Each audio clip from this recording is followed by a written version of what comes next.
우리 지역의 현안과 이슈를 짚어보는 헬로 이슈토크 시간입니다.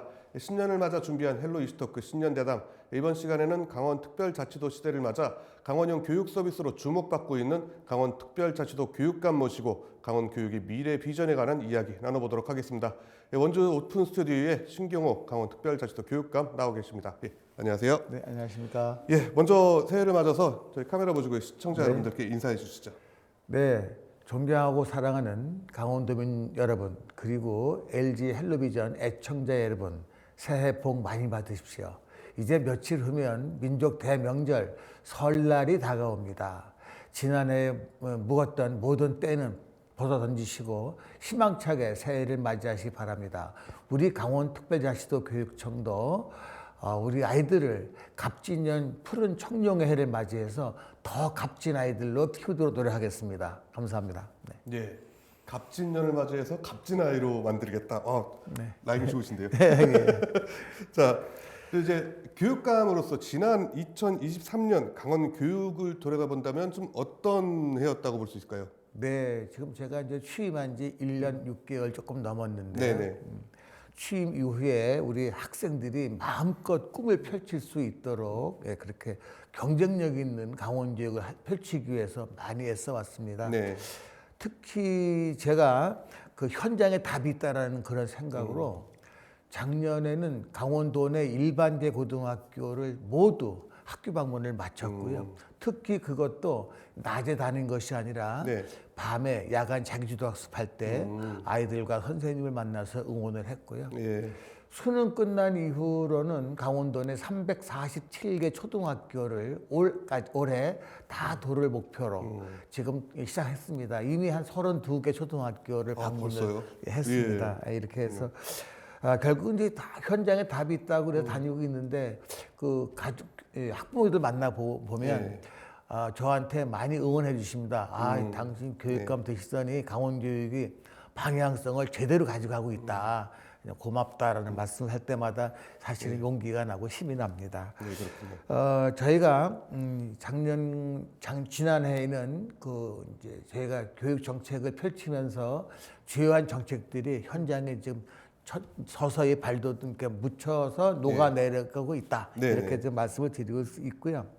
특히 이제 학력 문제 같은 경우는 제가 사실은 교육감 된 게 도민들께서 저를 선택해 주신 이유가 학력이거든요. 그렇죠. 아이들 공부 좀 시켜라 이래가지고 저를 선택해 주셨는데 사실 학력이라는 것은 진단 그리고 지원입니다. 시작은 진단이고 끝은 지원이거든요. 근데 저희가 취임하던 해부터 강원학생 성장 진단 평가라는 것을 실시했습니다. 네. 참 어려움이 많았었습니다. 그런데 맞아요. 실시를 해가지고 지금 매년마다 그 참가율이 늘어가고 있고 작년 같은 경우는 학교 수는 90%, 학생 수로는 80%가 초등학교 4학년부터 네. 고등학교 1학년까지 참여를 했습니다. 그래서 지난해 12월 달에 그 1차 7월 달에 실시하고 그 결과를 분석을 해서 이제 현장에 내려보내서 이 맞춤형 지도를 하고요.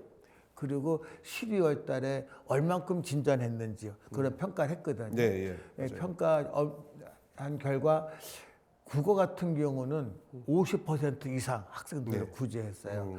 다만 이제 어려웠던 과목이 수학입니다. 수학은 한 13% 정도, 그 정도 이제 구제를 했는데 어쨌건 우리가 이렇게 현장에서 우리 아이들의 부족한 부분 정확히 판단해서 진단해가지고 그것을 이제 복구시키는 그런 교육 과정을 잘 운영을 해서 현장에서는 반응이 참 뜨겁습니다. 그리고 특히 저희는 고등학교에는 스스로 공부하는 학교 문화 만들기 프로그램을 운영을 하고 있습니다. 그래서 아이들이 원하는 시간까지 공부를 할 수 있도록 특히 저희는 저녁 시간에 아주 따뜻한 저녁도 제공하고 있고요. 모든 학생들한테. 그리고 또 스터디 카페를 만들어서 아이들이 스스로 자리에 앉을 수 있게끔 학습 분위기를 만들어주고 있고 기숙사가 있는 학교는 기숙사를 잘 리모델링을 해서 이제 학생들을 기숙사로 불러들이고 있습니다.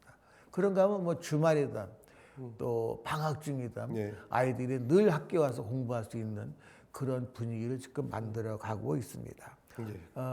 그리고 또 말씀드리면 이제 우리가 강원도가 지금 인구 절벽의 지방 소멸의 위기를 맞고 있잖아요. 네. 그래서 이제 직업계 고등학교를 재구조화하고 있습니다. 네. 그래서 이제 강원도형 마이스터 고등학교를 이제 만들고 있는데 성공적인 사례가 그 태백에 있던 태백기의 공고를 네. 제가 작년에 한국 항공과학고등학교를 이제 맞아요. 만들었습니다. 네.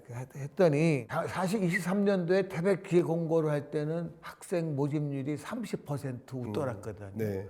근데 올해 46명 모집에 60명이 지원을 해서 네. 125%의 지원율을 보였습니다.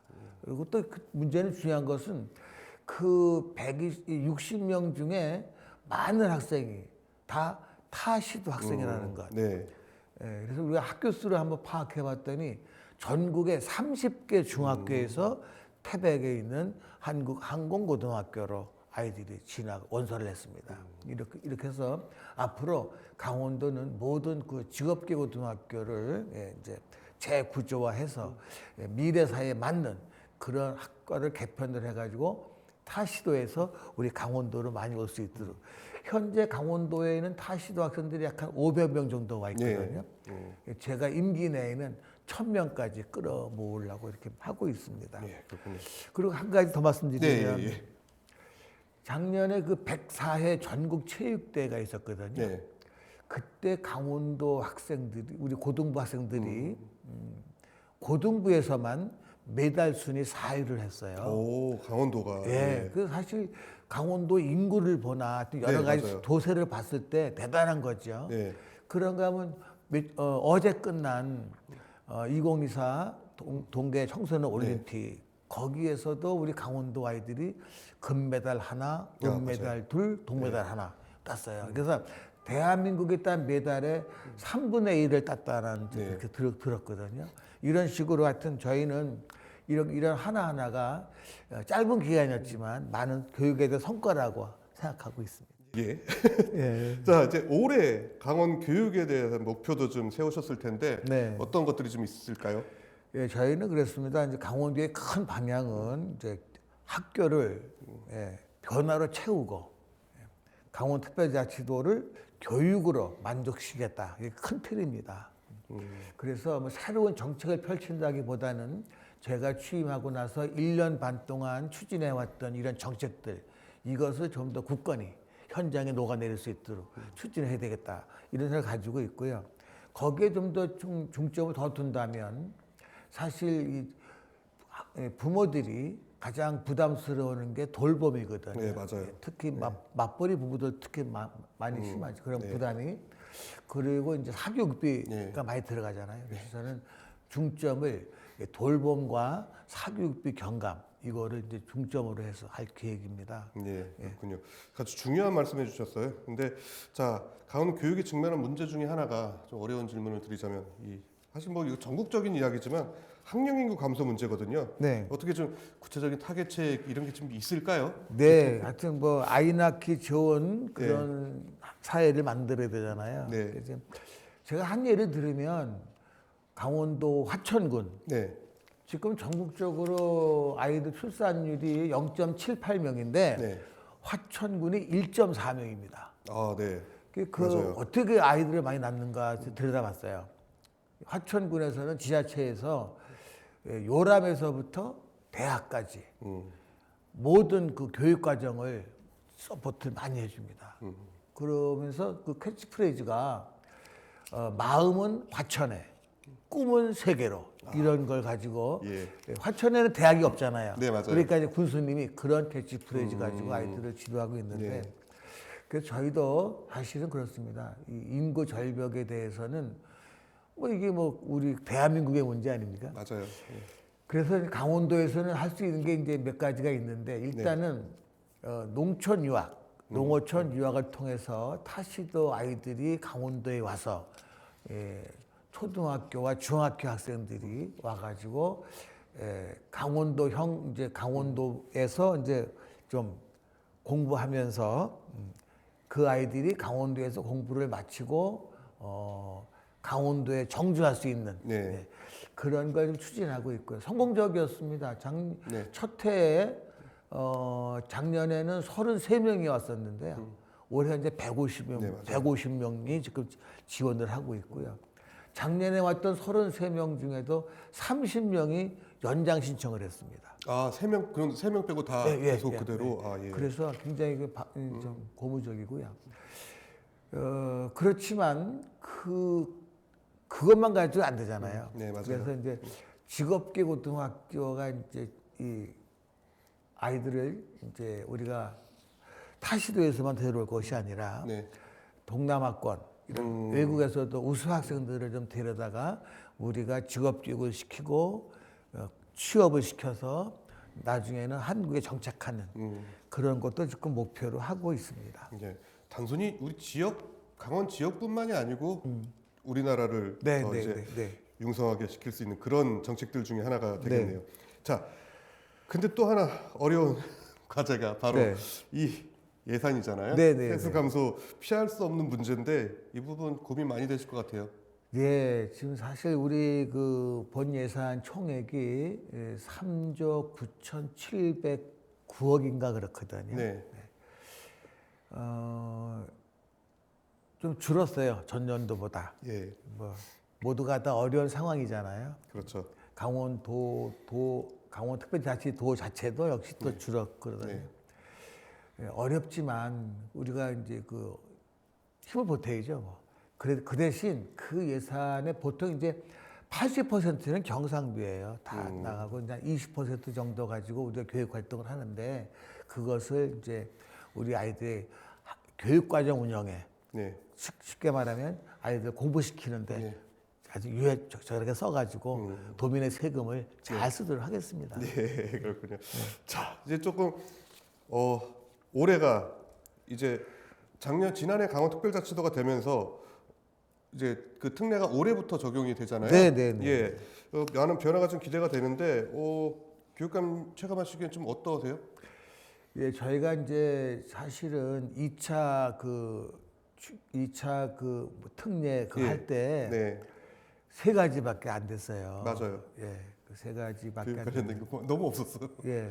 예. 그 지금 이제 3차 이제 추진을 할 때 네, 그 작년에 못했던 거하고 또 추가로 4가지를 더해서 지금 11가지인가 이렇게 지금 이제 네. 추진하고 있는데 범도민적으로 네. 많은 그 각계 인사들이 추진하기 위해서 같이 힘을 모아주고 계시고요. 저는 그 중에도 특히 꼭 돼야 될 게 한 몇 가지 있는데요. 네, 진정한 교육 자치가 이루어지려면 교육감이 교육과 학교에 대한 법률의 의견 제출권 이것은 교육감이 가져야 된다. 교육과 학교에 관한 법률 의견 제출권. 예, 예, 그 꼭 필요한 것 같고요. 그리고 이제 교육 자치 조직권. 이 무슨 말씀이냐면요. 네. 강원도의 양양에 지금 교육 지원청이 없어요. 아, 그래서 예, 맞아요. 그 교육자치 조직권이 주어지면 양양에도 교육청을 만들어서 예, 뭐 빠짐없이 지방자치를 교육자치 할 수 있도록 해주고 또 하나는 이제 교사 정원 증원에 관한 문제입니다. 네. 지금 강원도에는 작은 학교가 많고 또 우리가 고교학점제가 이제 실시되면 예, 맞아요. 선생님이 많이 부족하거든요. 네.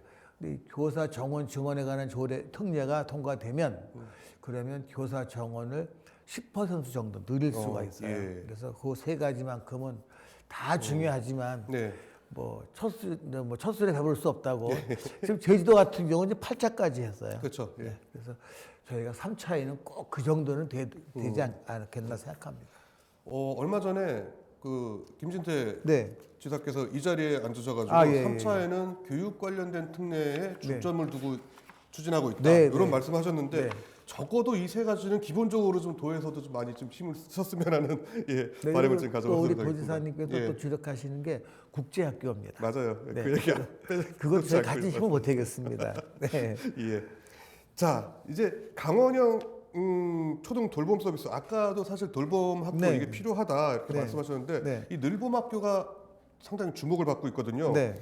예, 가정의 교육비 그리고 교육비와 돌봄 부담을 줄이겠다 이렇게 하는 사업인데 이거 좀 어떻게 추진해 나갈 계획이실까요? 예, 저희가 이제 그 강원형 더 잘함 늘봄 학교를 이제 만들고 있는데요. 예.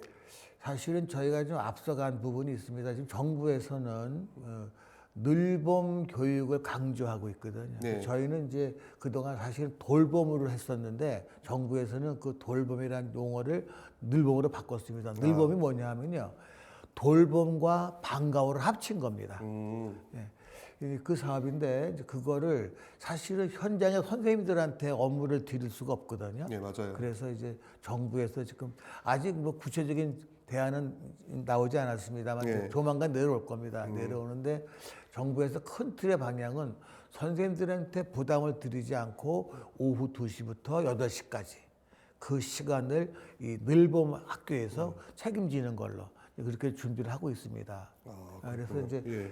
저희도 지금 그 늘봄에 관해서 선생님 티오를 기간제 티오를 80명을 받았습니다. 예. 그래서 이제 그 80명 선발해서 이제 늘봄 학교를 운영할 계획이거든요. 근데 참 힘든 건 그거예요. 일단 시설이 준비가 덜 돼 있다는 겁니다. 맞네요. 그러니까 이제 늘봄 교실이 없다는 거죠. 예. 예. 그래서 지금 제가 학교 현장 많이 다녀보잖아요. 다녀보면 어떤 학교는 1학년 교실을 빌려요. 거기서 늘 이제 방과후도 하고 돌봄도 하거든요. 특히 돌봄을 거기서 하거든요. 네. 그렇게 하다 보니까 만약에 내가 이제 1학년 일반 교실을 이제 드리면 1학년 일반 선생님은 연구실이 없는 거예요. 그래서 다른 데 가서 연구를 하시고 그러시더라고요.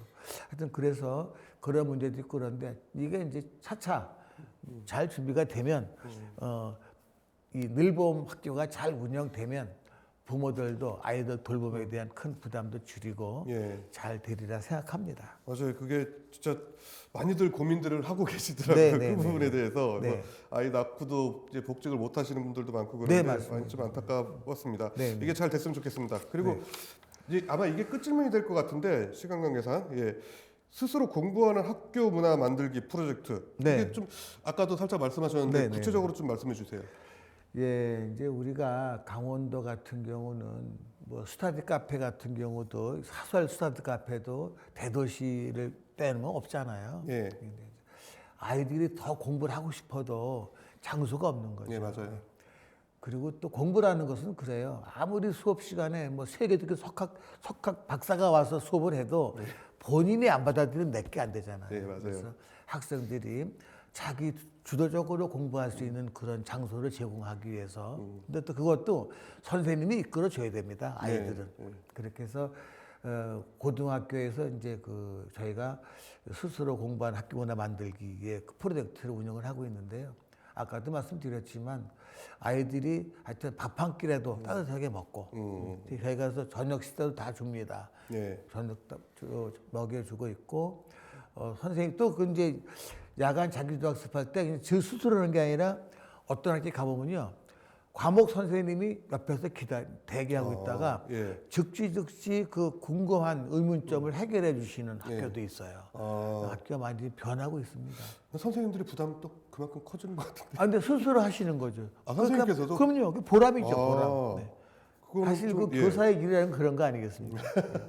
그리고 이제 예. 방학 중이든 주말이든 아이들이 학교 와서 공부할 수 있게끔. 그리고 제가 지금 스터디 카페 같은 경우는 거의 다 준비가 됐어요. 고등학교는. 그래서 그거를 올해는 중학교까지 연장시키려고 그래요. 그래서 중학교에서도 아이들이 학교에서 공부를 마음껏 할 수 있도록 그렇게 해줄 계획입니다. 예, 그렇군요. 자, 이제 시간이 얼마 남지 않아가지고 일단 오늘 순서는 여기서 좀 접어야 되는데 다음 시간엔 조금 더 이제 올해 강원 교육에 대한 구체적인 계획에 대해서 좀 이야기 들어보도록 하겠습니다. 예, 오늘 시간 내주셔서 감사합니다. 고맙습니다. 예, 헬로 이스터크 준비된 시간은 여기까지입니다. 시청해주신 여러분 고맙습니다.